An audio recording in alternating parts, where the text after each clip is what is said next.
Bueno, nuevamente buenas noches. Ahora sí ya vamos a dar inicio en forma a lo que viene siendo la sesión síncrona del día de hoy, que está programada de acuerdo al calendario para el curso de Contabilidad 2 para las diferentes materias, o para más bien dicho, para las diferentes disciplinas de la oferta educativa que plasma por ahí la universidad.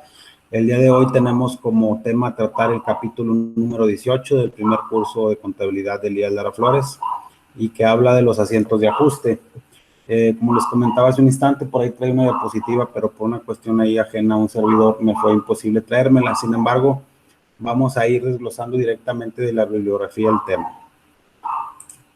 Como ya les mencionaba, el tema que vamos a ver el día de hoy son los asientos de ajuste. Antes de empezar a leer un poquito la bibliografía, me gustaría nada más dejar en claro y poner el concepto muy en forma de lo que vienen siendo los asientos de ajuste.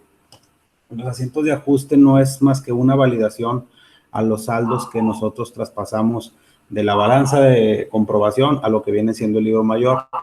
Técnicamente no debiera de haber ninguna diferencia entre los saldos que se cuentan en una balanza de comprobación y los libros de mayor, que es con lo que ya se procede a hacer un estado de resultados o un balance general, dependiendo cuál sea el estado financiero que se vaya a presentar.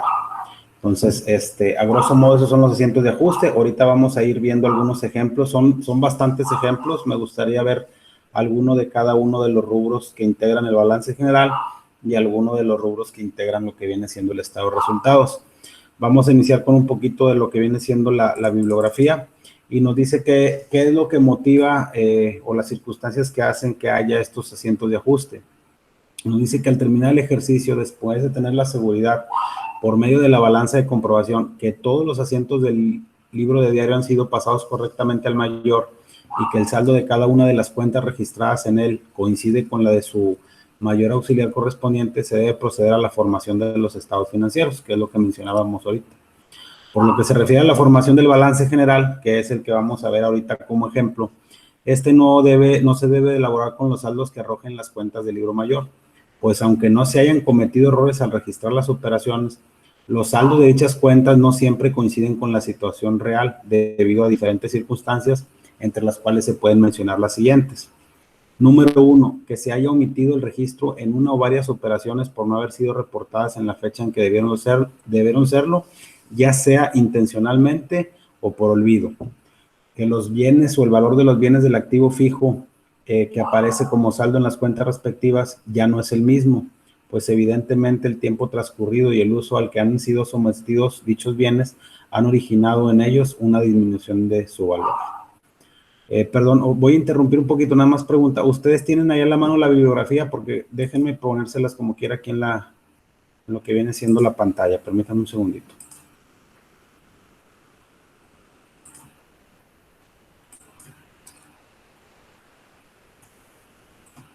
¿Sí la pueden ver ahí?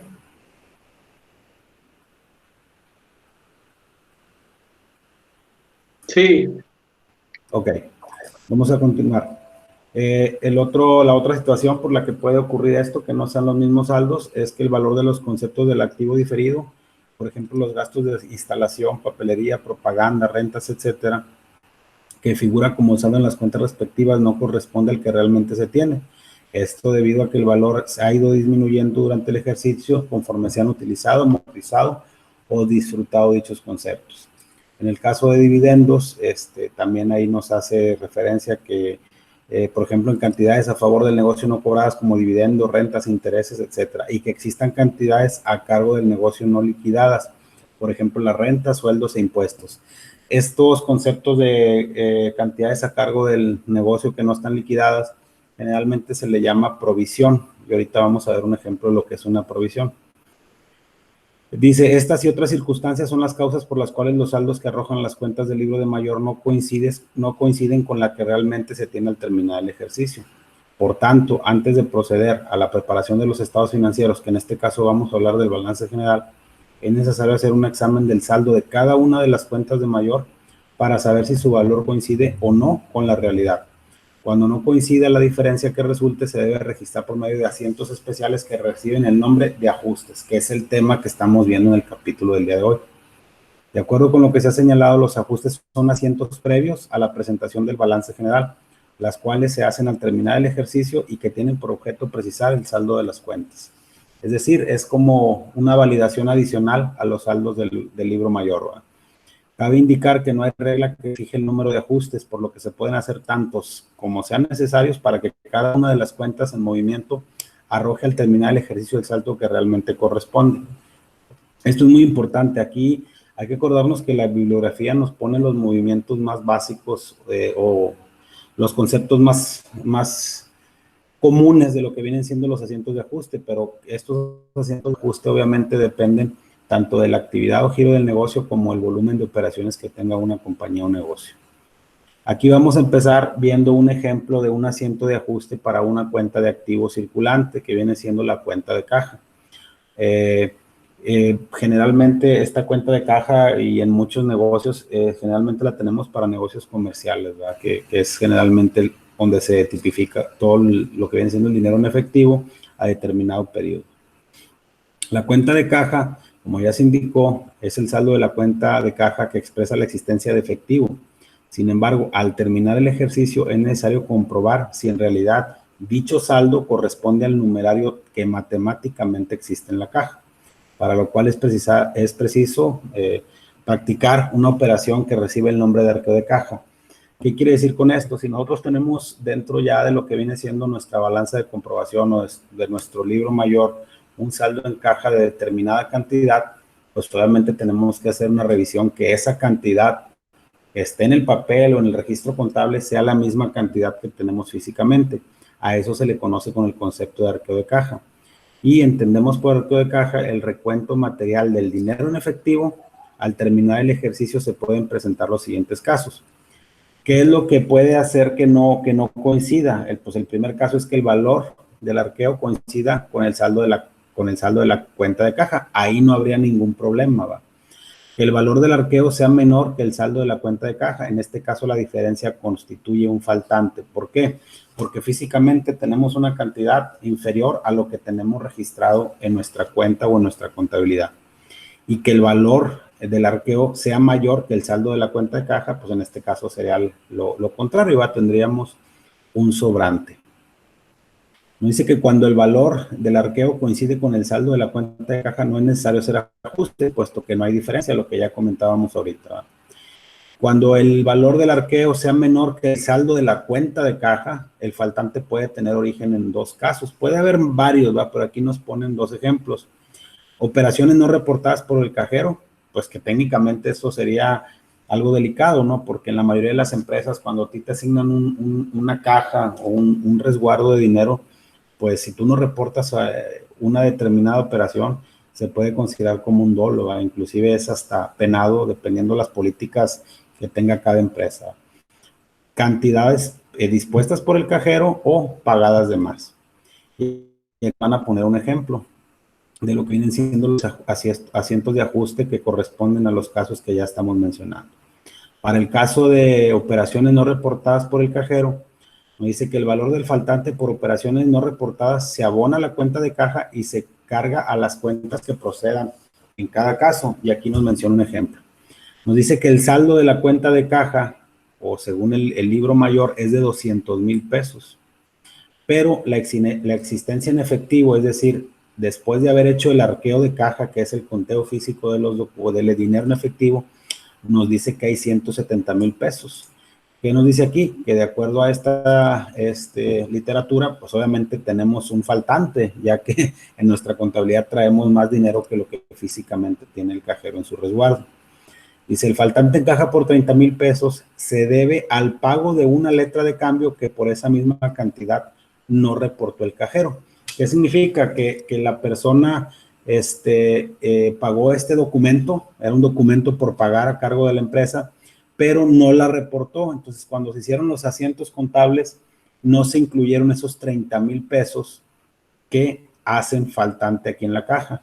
El asiento contable o el asiento de ajuste para corregir esta situación es hacer un cargo a la cuenta de documentos por pagar y un crédito a la cuenta de caja.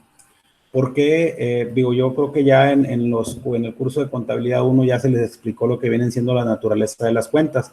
Como esta cuenta representa una obligación de pago por parte de la empresa, su naturaleza es acreedora porque es una cuenta de pasivo. Entonces, para disminuir el saldo de esas cuentas o de esas obligaciones, a diferencia de las cuentas de activo, estas se cargan.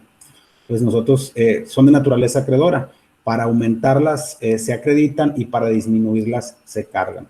En este caso, estamos cancelando esa letra de cambio para que ya se vea reflejada dentro del balance general, que ya no tenemos esos 30,000 pesos pendientes de pago y que obviamente hubo una salida de 30,000 pesos para pagar ese documento por pagar. Si lo vemos en una cuenta T o en un esquema de mayor, si se fijan, al momento de que tenemos nuestro saldo, por así decirlo, que fuera el saldo inicial de 200,000 pesos, que es lo que traemos en la cuenta, al hacerle el crédito por 30,000 pesos a la cuenta de caja, el saldo o el cargo, suponiendo que el saldo inicial sea cero, es 200,000 pesos, menos los 30,000 nos da nuestro saldo real de 170,000 pesos.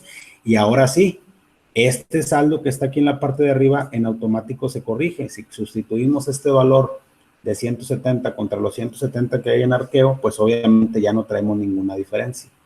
El saldo o el faltante o ahí ya se corregiría esa cuenta. Si eso hubiera sido desde el momento, como lo menciono en la parte de arriba, de que el saldo hubiera sido igual a lo que tenemos en el arqueo físico, pues el saldo hubiera sido cero y no hubiera habido la necesidad de haber realizado este ajuste. Hasta ahorita no sé si tengan algún comentario o más o menos vaya quedando claro el por qué se hacen esos asientos de ajuste. Sí me gustaría la retroalimentación para hacer un poquito más dinámica la clase y que ustedes tengan un poquito más de claro cómo se manejan estos movimientos. Hasta ahorita se me hace clara. Ok. Va a continuar. Vamos a ver el siguiente ejemplo que estamos viendo ahorita. Ahora vamos a ver el faltante por cantidades dispuestas por el cajero o que están pagadas de más. Dice, el valor del faltante por cantidades dispuestas por el cajero o pagadas de más se abona de la cuenta de caja y se carga a la cuenta personal del cajero para asentar la obligación de que tiene de pagar dicho faltante. Cuando generalmente en la mayoría de las empresas, la gente que trabaja en el área de tesorería, que es generalmente la gente que maneja, los dineros, ellos tienen una carta responsiva donde ellos firman que cualquier faltante que exista se les va a su, pues por así decirlo, a su deudor diverso o a su número de empleado hasta en cuanto no se aclare ese faltante, ¿va? Es más o menos lo que comentábamos hace ratito. Te pueden asignar, no sé, tienes cero cantidad de dinero en caja, pero llega y te paga un cliente por cobrar una factura de 20,000 pesos, pues al final de cuentas esos 20,000 pesos tú los tienes que tener registrados en tu caja, ¿va? Dice, vamos a poner el siguiente ejemplo. De acuerdo a el saldo de la cuenta de caja, según el libro mayor, tenemos un saldo de 160,000 pesos. Se hace un arqueo y el arqueo nos arroja una cantidad de que se tiene físicamente 140,000 pesos.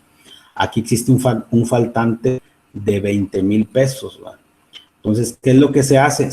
Se hace para ajustar este dinero y obviamente que el saldo de la caja cuadre.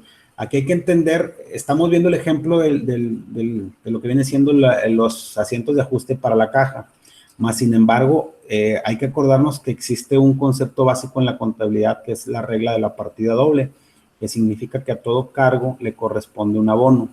Al hacer este movimiento nosotros estamos ya reconociendo que existe faltante y al ajustarlo el saldo de los 160,000 pesos menos los 20,000 que le tenemos que dar salida al dinero, ¿por qué? Porque físicamente no lo tenemos, ya nos dan nuestro saldo real según arqueo de 140,000 pesos.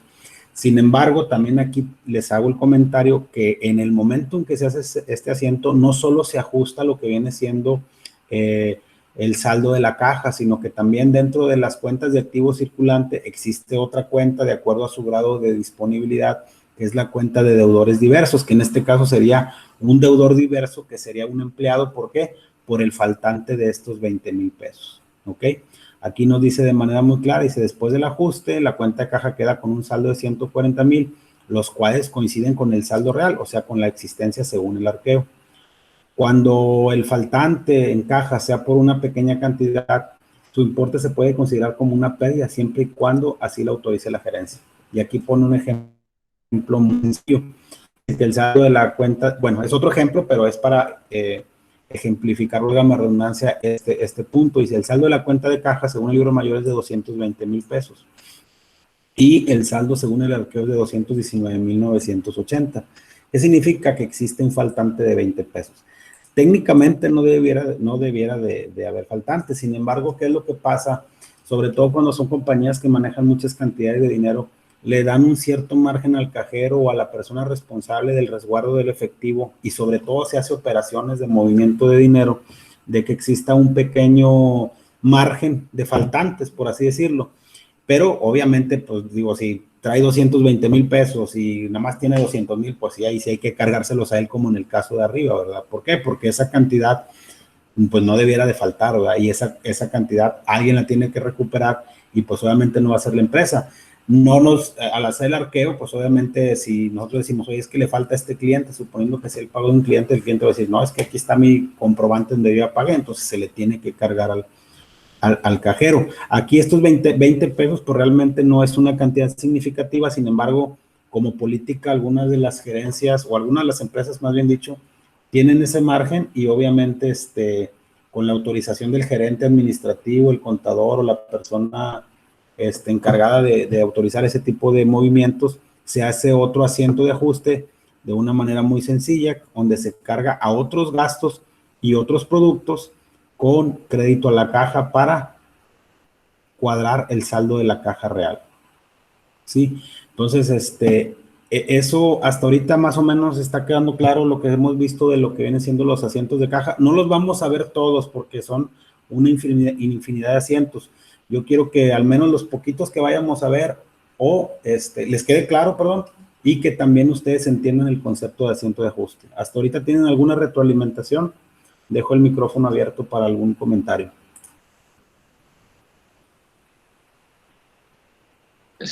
Lo de otros gastos y productos, ¿eso qué viene siendo? ¿Eso es cuenta de resultados, ¿verdad? Es correcto, sí. Mira, aquí qué bueno que haces ese comentario. Cuando nosotros, en este caso, aquí estaríamos haciendo, como reitero, es como cultura general y también como cultura contable. Cuando tú haces un asiento entre cuentas de un mismo estado financiero, es decir, cargas a bancos con crédito a clientes, estás haciendo una reclasificación. Es un asiento contable, pero es una reclasificación entre cuentas del mismo asiento. Pero ya cuando tú haces un asiento entre cuentas de un estado financiero y otro diferente, ahí ya se le conoce como un ajuste. El ajuste que estás haciendo aquí, tú vas a hacer dentro de tu estado de resultados. Hay que acordarnos, a grosso modo, es tus ingresos menos tus gastos igual a tu utilidad, para no meternos ahorita en costos ni otro tipo de temas, ¿no? Si tú tienes ingresos de 100,000 pesos, por poner un ejemplo, tú vas a cargar dentro de las cuentas de gastos, hay otra cuenta o subcuenta, como lo quieras ver, que se llama otros gastos y productos. Ahí se cargan estos 20 pesos. Si traías un ingreso de 100,000 y le restas tus 20 pesos, pues vas a traer una utilidad, por así decirlo, de 999,980 pesos. Pero es correcto tu apreciación, este dinero va a gastos con crédito a la caja. Ya si nos metemos en cuestiones fiscales, digo, ya más de cuestiones que para efectos de impuestos, estos 20 pesos serían como un gasto no deducible, porque realmente no lo estás comprobando que fue parte de tu operación, es un faltante, y generalmente ese tipo de gastos son considerados no deducibles. Ok, gracias. El no deducible significa que es para efectos de pago de impuestos. Allá más adelante se van a ver esos temas, que es un gasto no deducible o una deducción autorizada. ¿El deducible ese qué era? ¿Deducible? Ah, bueno, todavía no es. No, todavía no lo vemos.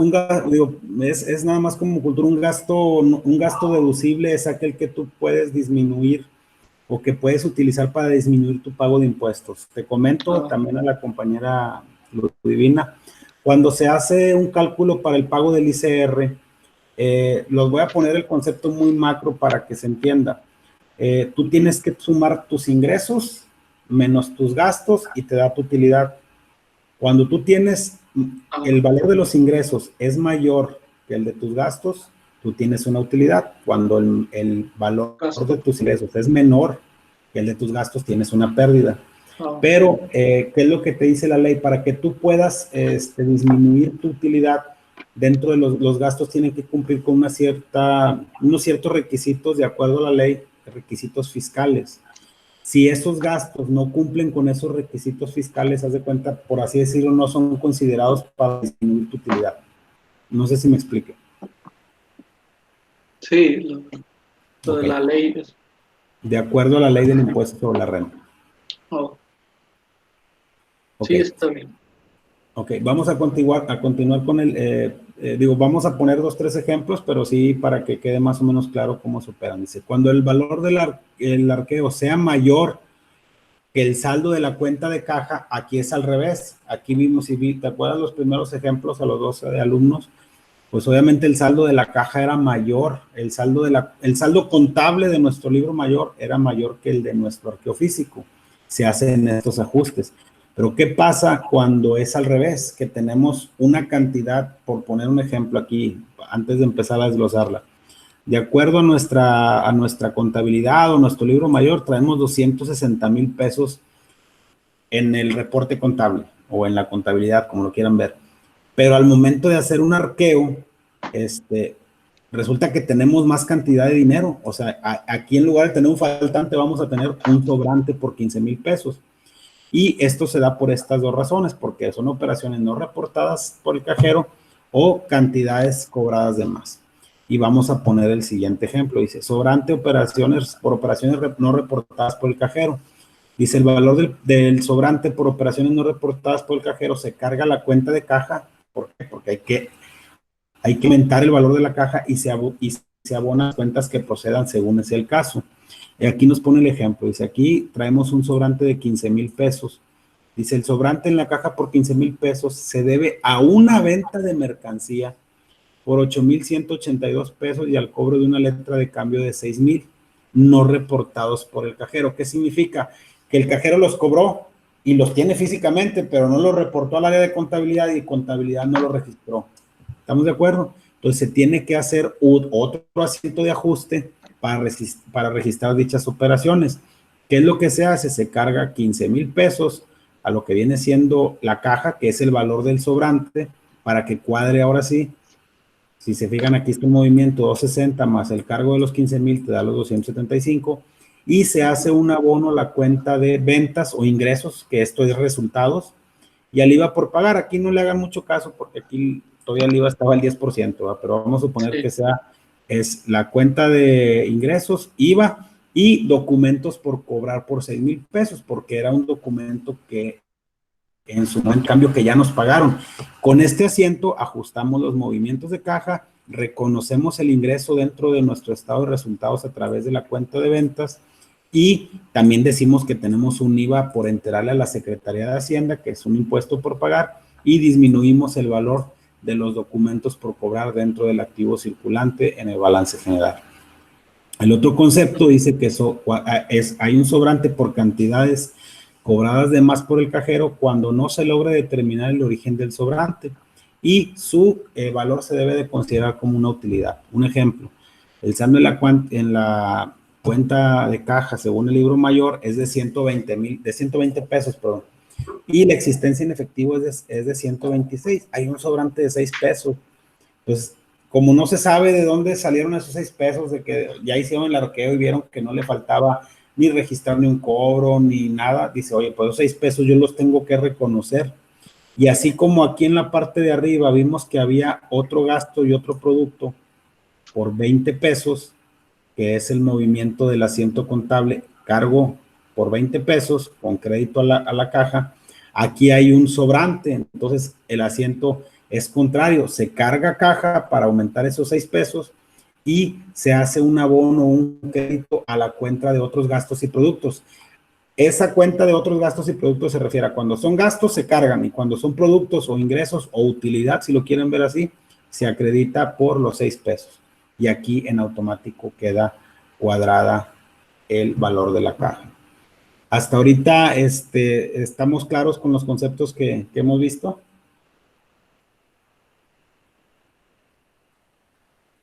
Cuando sobra en la caja, se acredita la caja. Cuando sobra en la caja, se carga la caja para aumentarla. Ah, sí, correcto. Sobra. Pero tampoco es que se le rebaje al faltante que tenía. ¿Cómo, perdón? Tampoco se le rebaja al faltante que ya tenía anteriormente, a los 20 pesos. Hay que acordarnos que estos son ejemplos nada más, o sea, no significa que vamos a decir que tenías un faltante y luego que son ejemplos diferentes, vaya. Es muy raro que se te dé que tengas un faltante y un sobrante a la vez, porque hay que acordarnos que el arqueo se hace una vez al mes. Esto nada más es para ejemplificar cuándo es cada uno de los casos.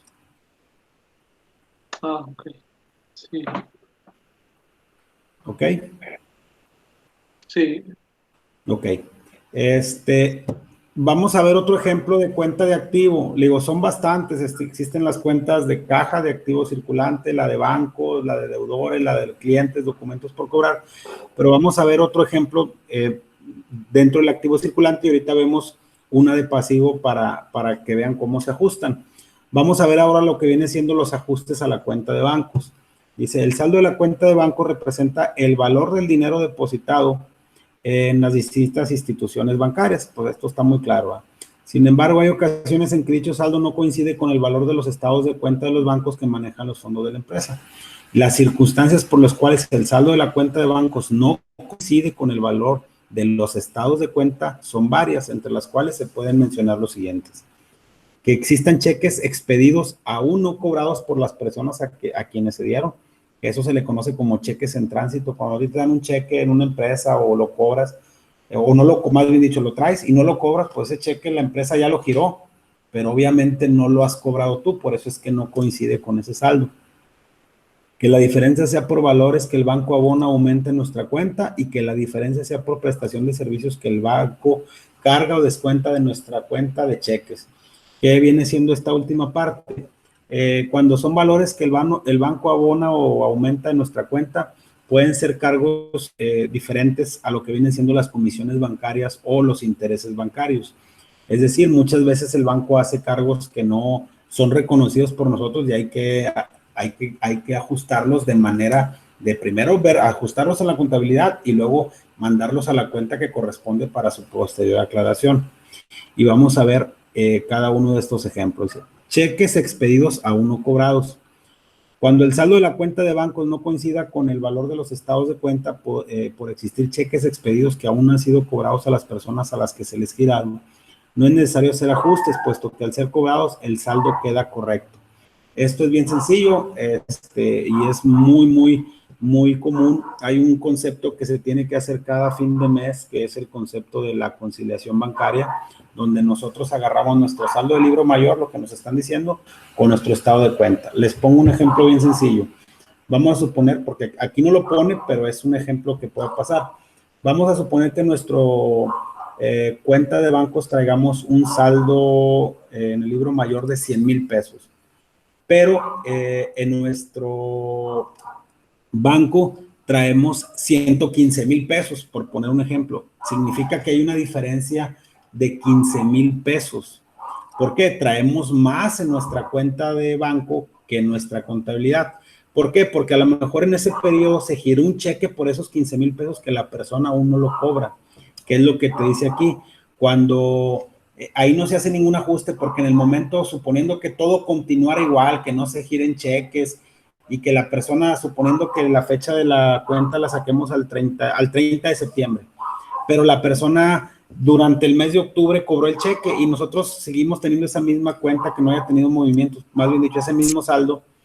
Cuando volvamos a sacar el siguiente estado financiero al 31 de octubre, nos vamos a dar cuenta que ahora seguimos trayendo los 100,000 pesos en la cuenta de libro mayor, pero que ya traemos nada más 100,000 pesos también en la cuenta de bancos. ¿Qué significa? Que ese cheque ya se cobró y durante el periodo en el que nosotros, la persona que giramos no lo había cobrado, es el famoso cheque en tránsito. ¿Sí está claro este concepto? Sí. Ok. El siguiente punto dice, valores que el banco aumenta o disminuye, aumenta o abona nuestra cuenta. Dice, los valores que el banco abona o aumenta en nuestra cuenta pueden provenir de los intereses de inversiones a plazo fijo, bonificación improcedente de comisión cobrada por cheques devueltos, por falta de fondos, bonificación de intereses pagados por anticipado de préstamo personal, etcétera. Y aquí pone otro ejemplo, dice, el saldo de la cuenta de banco según el libro mayor es de 860,000 pesos y según el estado de cuenta son 861,000. ¿Qué significa? Que hay una diferencia. Aquí traemos más en nuestra cuenta de bancos que lo que traemos en nuestra contabilidad en el libro mayor. Es decir, que traemos 100,000 pesos de más en la cuenta de bancos. ¿Qué asiento de ajuste se hace para registrar esa bonificación? Que se hizo por una comisión cobrada por un cheque devueltos por falta de fondos, la cual no es procedente. Así, digo, a lo mejor algunos de ustedes son cosas muy obvias, pero sí es importante comentarlo. Cuando se gira un cheque, vamos a suponer que yo tengo en mi cuenta de bancos 1,000 pesos y yo giro un cheque por 5,000, la persona a la que yo se lo gire va a ir al banco a tratar de cambiarle el cheque, se lo van a regresar o va a haber una devolución por insuficiencia de fondos. Cuando es procedente, el banco te cobra una comisión bancaria por insuficiencia de fondos, pero cuando es una causa que no puede ser imputable a la persona que giró el cheque, que en este caso es a la empresa o el negocio, el banco ¿Cómo hace... es? ¿Cómo, perdón? ¿Insuficiencia de cobro o cómo? De fondos. Ah, de fondos. Ah, sí, hay insuficiencia de fondos porque estás girando un cheque por una cantidad mayor a la que realmente tienes. Entonces el banco te cobra una comisión. Por lo pronto te la cobra, pero ya después, si no es procedente, es decir, que no haya sido una causa imputable, pueden ser muchas cosas, ¿verdad? O sea, que el cheque sí tenía fondos y por X y Z hubo un error, bueno, esa bonificación, te quitan esa comisión, pero poniendo el caso específico, este ejemplo, te regresan esa comisión. Entonces, ¿qué es lo que se hace? Se tiene que hacer un ajuste cargándole a la cuenta de banco los 1,000 pesos con un abono a la cuenta de gastos y productos financieros. Así como hubo otros gastos, ¿cómo se llama? Para los sobrantes, para los faltantes, pero que esos no están tipificados como cuenta de banco, sino como una cuenta de caja. En el caso específico de aquí de los bancos, sí es un producto, así como había otro gasto y otros gastos y otros productos, aquí hay gastos y productos financieros. ¿Qué significa? Que un producto financiero es un ingreso y su naturaleza es acreedora, por lo cual se abona. Se carga a bancos, se acredita o se abona la cuenta de gastos y productos financieros y en la cuenta de bancos tú ya estás reconociendo que al cargarle a estos 1,000 pesos, tu saldo real ya son los 861,000 pesos que traes aquí y con esto traes tu arqueo o tu saldo, más bien dicho, no tu arqueo, tu saldo en la cuenta de bancos contra tu 861,000 pesos que están aquí, ya ajustando los 1,000 pesos que correspondían a ese producto financiero. El otro ejemplo que vamos a ver es cuando hay prestación de servicios que el banco carga o descuenta de nuestra cuenta. Dice, la prestación de servicios que el banco carga o descuenta de nuestra cuenta puede ser por cobranza de documentos, situación de fondos, lo que comentamos ahorita, manejo de cuenta de cheques. En el caso de fue una devolución improcedente, pero hay ocasiones en que son procedentes, como en el caso específico que haz de cuenta que aquí lo cobraron, y aquí lo regresaron, ¿va? Permítanme un segundito. El valor de ellos se debe cargar a la cuenta de gastos que corresponda y abonar en la cuenta de bancos. Si la prestación del servicio causa IVA, el valor de se debe cargar en la cuenta de IVA acreditable y abonar en la de bancos. Y pone un ejemplo. El saldo de la cuenta de bancos es de 180,000 pesos según nuestro libro mayor y traemos 179,000 pesos de acuerdo a lo que nos dice el estado de cuenta del banco. Hay una diferencia de 1,000 pesos. Esos 1,000 pesos corresponden a una comisión bancaria que hizo el banco por cargo, por situación de fondos o insuficiencia de fondos y el IVA correspondiente que da los 1,000 pesos. Aquí, si te fijas, el asiento contable para ajustarlo es que cargas a productos financieros, acá los acreditaste porque cargas a gastos financieros y aquí los acreditaste porque aquí era un gasto. Aquí es cuando, haz de cuenta que aquí te lo cobraron, tal vez el ejemplo, aquí te lo cobraron y acá te lo regresaron, ¿verdad? Le cargas a esos gastos financieros la cantidad de 909 más el IVA correspondiente, que reitero, aquí es porque era el ejemplo del 10%, con crédito a bancos para disminuir esa cantidad. Al hacer el asiento correspondiente de ajuste, en automático ya te cuadra tu saldo de bancos, 180,000 menos los 1,000, te da los 179 y en automático esto ya quedaría saldado, ya está ajustado. ¿Sí está claro? Sí. Ok. Ya hasta ahorita vimos dos ejemplos de lo que vienen siendo las cuentas de ajuste a los activos. Hay muchas, está el ejemplo de las cuentas de almacén, está el caso de lo que vienen siendo las cuentas de activo fijo, ese sí lo vamos a mencionar ahorita, los ajustes por cuentas por cobrar, que prácticamente tienen el mismo sentido en cómo se ajustan. Aquí lo importante es que se atienda y se conozca la naturaleza de las cuentas para saber cuándo aumentar y cuándo disminuir las diferentes cuentas de activo, pasivo, capital. Bueno, que en este caso capital no se afecta, pero activo, pasivo y resultados para que se puedan hacer de manera correcta los ajustes, ¿verdad? Para no pasarlos de manera directa, ya que puede existir errores. Como comenzábamos al principio de la clase, la mayoría, ¿cómo se llama? Entendemos que debería de ser el mundo ideal que los saldos de mayor ya sean correctos, pero vemos, de acuerdo a estos ejemplos, que existen varias situaciones por las que no representan la situación real de las cuentas. ¿Qué significa esto? Que si nosotros no hiciéramos estos ajustes, la información que está dentro del balance general, pues obviamente no reflejaría de manera con una certeza del 100% que esa información o la situación financiera de la empresa no la reflejaría de la manera correcta, porque obviamente pues faltaría hacer esos ajustes, ¿va? El otro ejemplo que vamos a ver es el ejemplo de los ajustes al activo fijo. Como ustedes saben, el activo fijo, más bien dicho, el activo se clasifica dentro del balance general de acuerdo a su, ¿cómo se llama? De acuerdo a su grado de disponibilidad en circulante, fijo y diferido. Ya vimos dos ejemplos de circulante, ahorita vamos a ver un ejemplo de lo que viene siendo el activo fijo. Un ejemplo de por qué se hace un ajuste es la famosa depreciación.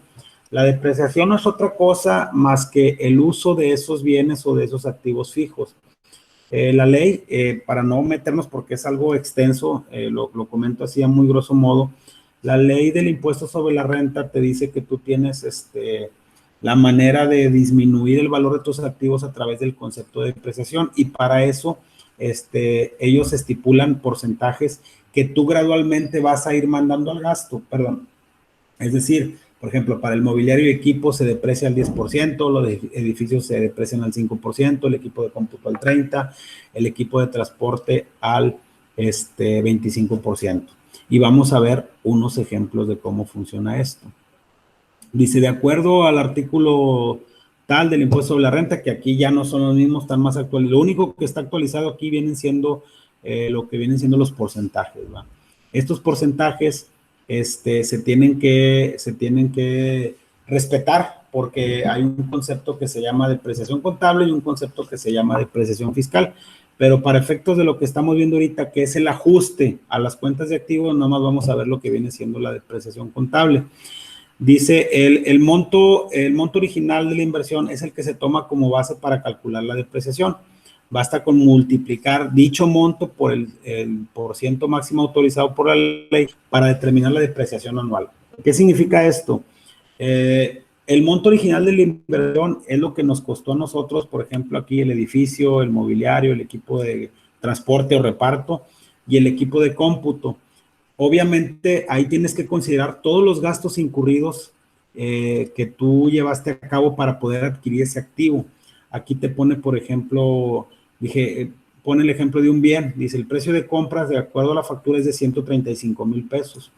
Pero vamos a suponer que sea una compra de importación, pues te cobra, el impuesto de importación fue 32,000, más 13,000 de los derechos de importación o los derechos aduaneros que te cobran ahí en las fronteras, más los fletes, transportes y acarreos, los seguros contra el riesgo de la transportación y los honorarios aduanales. Todos estos gastos también forman parte del activo fijo. Si tú sumas el valor de la factura más los gastos, te da 198,000 pesos. Lo único que no forma parte del valor del activo es el impuesto al valor agregado. Ese no forma parte del activo. Entonces, nada más hago la aclaración para poner el siguiente ejemplo. Aquí ponemos el ejemplo de un edificio que nos costó 600,000 pesos. El porcentaje legal, de acuerdo a lo que marca la ley, es del 5% para los edificios o las construcciones. Si lo multiplicamos por el 5%, estos 600,000 pesos, estamos hablando que vamos a tener una depreciación anual de 30,000 pesos. ¿Qué significa? Que ese activo o ese edificio contablemente en 20 años ya no va a tener ningún valor contable, ¿verdad? El mobiliario y equipo de oficina se deprecia el 10%, 120,000 pesos por el 10%, lo vamos a depreciar en 12,000 pesos anuales, lo que significa que en 10 años este mobiliario ya no va a tener ningún valor contable. Mismo caso para el equipo de transporte, que es del 25%, y para el equipo de cómputo, que es al 35%. Estos asientos se tienen que hacer de manera gradual para ajustarlos. Aquí vamos a poner el ejemplo de lo que viene siendo los 22,500 pesos, que nos marca aquí un ejemplo, ¿va? ¿Qué es lo que se tiene que hacer? Hay una cuenta dentro de del activo fijo, que son cuentas complementarias del activo. Esas cuentas se denominan, a diferencia de las cuentas de activo, son de naturaleza acreedora. Y la función que tienen esas cuentas complementarias es disminuir el valor de los activos con el paso del tiempo. En el caso específico de la depreciación, se habla de lo que viene siendo la depreciación acumulada. Un ejemplo, si tenemos el valor del edificio que vale 600,000 pesos y anualmente lo debemos de depreciar 30,000 pesos, nosotros tenemos que hacer un asiento contable de acuerdo a lo que marca las normas de contabilidad. Cargándole, vamos a suponer que la depreciación la tengamos clasificada dentro de nuestro sistema contable como un gasto administrativo. Le cargamos ese gasto administrativo como concepto de depreciación por los 30,000 pesos que va a resultados a los gastos, y le acreditamos a la depreciación acumulada por 30,000 pesos. ¿Qué significa esto? Que si nosotros en el primer año, vamos a suponer que el 1 de enero del 2020 compramos ese edificio y nos costó 600,000 pesos. Para el 31 de diciembre, al hacer este ajuste, nuestro edificio ya no va a valer 600,000 pesos, contablemente va a valer 570. ¿Por qué? Porque esta cuenta de depreciación acumulada, como es de naturaleza acreedora y está ligada al activo fijo, disminuye de los 600,000 pesos, disminuye los que nos costó, o nuestro monto original de la inversión, disminuye los 30,000 pesos. ¿Sí está quedando más o menos claro el concepto de la disminución o de los ajustes que se hacen a las cuentas de activo fijo? Sí, eso sí es fácil. Bueno, muy bien. Con esto vamos, hay otros conceptos, pero todos tienen la misma razón de ser y el mismo principio. Para el caso específico de los activos, y también para los pasivos, pero ahorita estamos viendo nada más los ejemplos de activos. Todos los asientos de ajuste tienen como finalidad que la información que se presente dentro del balance general o de los estados financieros refleje tanto la situación financiera de la empresa, como es el caso del balance general, o que la utilidad o pérdida de un periodo determinado, como es el caso del estado de resultados, sea correcto. ¿Por qué? Porque esto es bien importante. La información financiera es vital y tiene varias características que son muy importantes, porque sirve principalmente para tomar decisiones. Hay que acordarnos que los estados financieros sirven para interpretar tanto la situación financiera y hacia dónde va posicionado el negocio. ¿Ok? Entonces, por eso que es muy importante que se hagan estos asientos de ajuste para que se refleje en la contabilidad cómo está realmente la empresa en cuestión de utilidad y en cuestión de posicionamiento financiero. Sí. Vamos a ver, hay varios ejemplos, pero ahorita vamos a ver lo que viene siendo en el caso de las amortizaciones es el mismo ejemplo, nada más que en el caso del activo fijo se deprecia, y en el caso de las ajustes o los asientos para el caso de activo diferido se amortiza. Es más o menos el mismo ejemplo, que es el ejemplo de la papelería. Nosotros compramos en enero 30,000 pesos de papelería, por poner un ejemplo. Pero el 31 de enero, que es cuando vamos a presentar el balance general, nosotros no nos hemos consumido esos 30,000 pesos de papelería, sin embargo la tenemos en nuestra propiedad o en nuestro poder. Vamos a suponer que nosotros hayamos gastado 30,000 pesos. Gastado me refiero a que los hayamos utilizado para el giro del negocio. Entonces, si esos 30,000 pesos utilizamos 4,000 pesos, esos 4,000 pesos los tenemos que mandar a gastos, cargándole a gastos de papelería y haciendo un abono a la cuenta de amortización de papelería. ¿Para qué? Para el mismo caso que el activo fijo, el valor de la papelería al 31 de enero ya no va a ser de 30,000, va a ser de 26,000 pesos y le restamos el valor de la papelería que pagamos por anticipado y que clasificamos dentro del activo diferido, pero que se va a ir amortizando conforme va pasando el tiempo o conforme la vayamos a utilizar, ¿no? Es el mismo caso para esos. Y ahora vamos a ver lo que vienen siendo los ajustes para lo que vienen siendo las cuentas de pasivo, perdón. A diferencia de las cuentas de activo, pues los activos son los derechos y los bienes de la empresa, y lo que vienen siendo los pasivos, pues son las deudas y obligaciones que se tienen en un periodo determinado. Vamos a poner, nos dice aquí que los ajustes por acumulación de pasivos se hacen para que el balance general aparezcan ciertas cantidades devengadas por terceras personas y aún han sido pagadas por la empresa, no registradas a la fecha, pero sí existentes como un pasivo. Y nos pone dos principales vertientes, ¿no? Lo que son los intereses por pagar y los gastos pendientes de pago. Vamos a ver estos dos ejemplos que nos sirven para ver cómo se hacen, o son dos ejemplos de cómo se hacen los asientos de ajuste para las cuentas de pasivo, para cuando es una acumulación. Dice, intereses por pagar los proceden por lo regular las cuentas vencidas y no pagadas a los acreedores. Su valor se debe cargar a la cuenta de gastos y o productos financieros y abonar a la de acreedores diversos, y el IVA que cause se debe cargar a la cuenta de IVA acreditable. Eso ya lo tenemos claro. Si supongamos que al terminar el ejercicio se adeuda una letra de cambio de 50,000 pesos a favor de nuestro acreedor Ernesto Lara, o sea, nosotros le debemos 50,000 pesos, ¿no? Vencidas a 3 meses, sobre las cuales la empresa tiene que pagar intereses moratorios del 5% anual. De acuerdo con los datos anteriores, al terminar el ejercicio existen intereses acumulados por pagar por 7,500 de IVA, que son los 750 que reitero del 10% en aquel tiempo, ¿va? Los cuales se registran por medio del siguiente asiento de ajuste. Se cargan estos 7,500 por concepto de intereses, el IVA acreditable, y se hace el movimiento a la cuenta de acreedores diversos. ¿Por qué? Porque aunque este sea un pagaré a 3 meses, pues obviamente nosotros ya devengamos una cantidad que le debemos por concepto de intereses a esta cantidad, y esta cantidad hay que reconocerla, ¿va? También nos dice que este mismo asiento se hace cuando existen intereses acumulados por pagar a favor de proveedores y acreedores diversos. Es el mismo ejemplo. Gastos pendientes de pago. Aquí es lo que les comentaba yo, que vienen siendo las famosas provisiones. Las famosas provisiones no es otra cosa más que considerar dentro de tus gastos, como en el caso anterior, o dentro de tu utilidad, todos los conceptos que se deban, más bien dicho, dentro de los gastos que se deban a un periodo determinado. Y dice que son todos aquellos gastos a cargo del negocio pendientes de pago a la fecha del balance general. Su valor se debe cargar en las cuentas de gastos correspondientes para que afecten los resultados del ejercicio y abonar a una cuenta determinada como gastos pendientes de pago o proveedores o acreedores según su caso. Se van a poner, como ejemplo, lo siguiente. Dice, se van a suponer los siguientes gastos de venta y administración a cargo de la empresa pendientes de pago y no registrados al terminar el ejercicio. Un ejemplo, por ejemplo, aquí nos hace en cuestión de sueldos, debemos 80,000 pesos de sueldos y debemos 70,000 pesos de gastos de administración. La suma de estas dos cantidades nos da 150,000 pesos. Nosotros, sobre todo cuando son empresas que pagan a periodos que no son cerrados, como el caso de lo que vienen siendo las semanas o las catorcenas.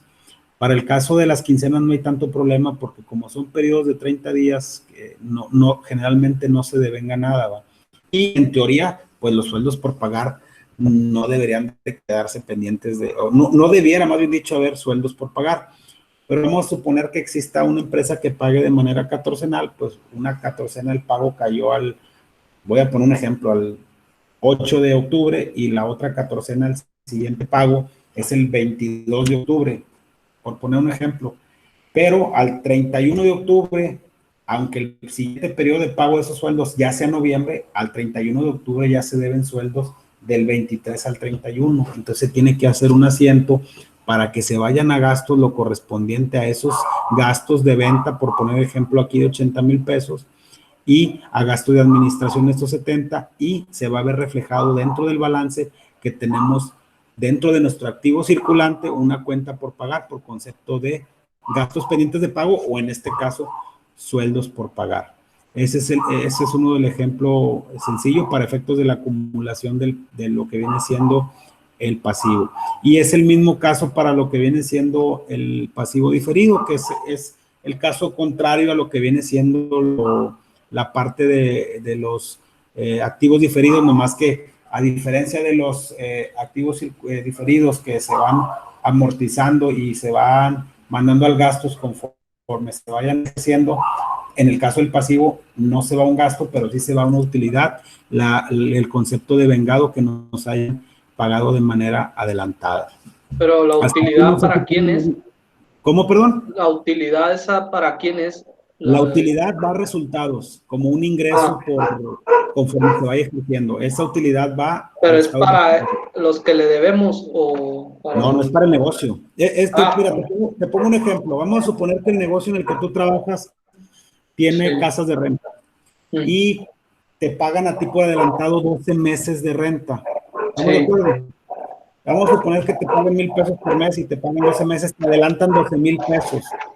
Y el periodo va a ser el 1 de octubre, del 1 de octubre del 2020 al, o sea, de octubre a octubre, para acabar pronto. Pero aquí estás adelantando todo ese dinero con tiempo. Tú tienes que hacer un asiento contable cargándole a bancos por 12,000 pesos con crédito a pasivo diferido que se llama rentas cobradas por anticipado. En el primer mes, dice, ¿sabes qué? Él ya me pagó el primer mes, o sea, ya me adelantó, pero tú vas a ir amortizando ese pasivo de la siguiente manera. Le vas a hacer un, ¿cómo se llama? Vas a hacer el asiento de la siguiente manera. Le vas a hacer la parte ganada que corresponde disminuyendo las rentas cobradas, 2,000 pesos.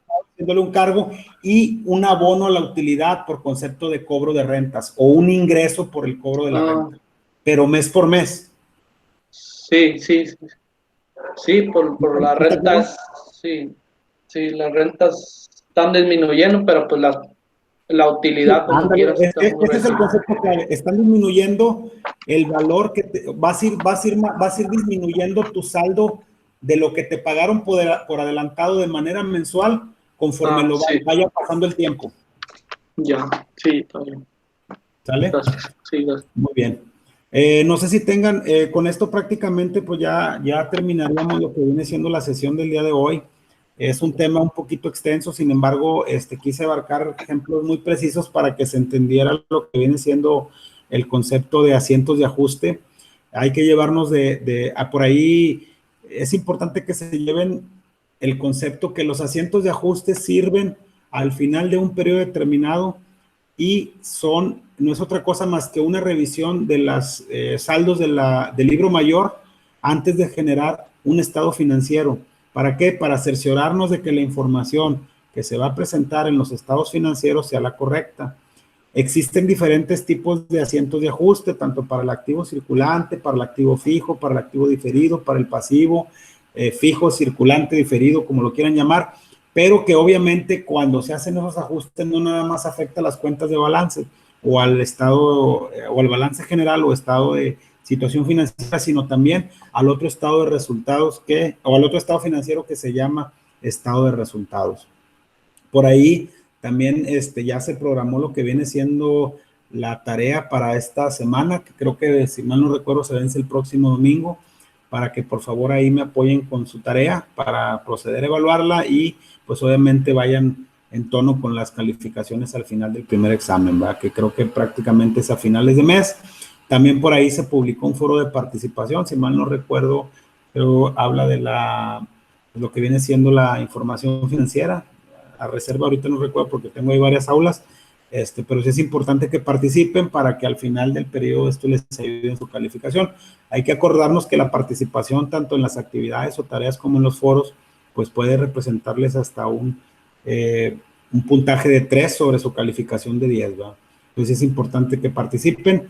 No sé si tengan algún comentario adicional para un servidor, dejo el micrófono abierto y si no, nada más ya con esto terminaríamos lo que viene siendo la clase del día de hoy.